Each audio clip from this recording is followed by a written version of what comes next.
Hər günü köç xəbəri ilə açmaq ayrı bir əlbəttə gözəlliyidir. Zəngilanın Məmmədbəyli kəndinə növbəti köç karvanı yola salındı.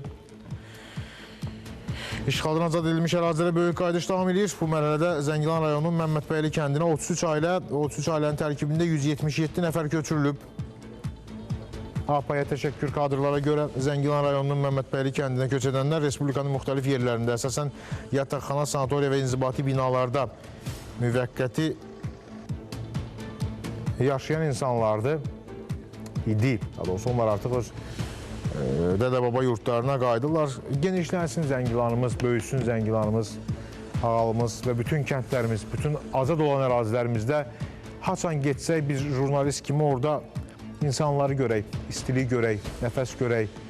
Çünki bunun üçün bizim qəhrəmanlarımız məhz bu yolda, bunun üçün şəhadətə ucalıblar. Bizim qazilərimiz öz canını ona görə orada riskə atıb və bir çox insanlar məhz bu xəbərləri gözləyir. Ora qayıdış, abadlaşması, Qarabağın bərpası və necə deyərlər, tam əvvəlki həyatına tam olaraq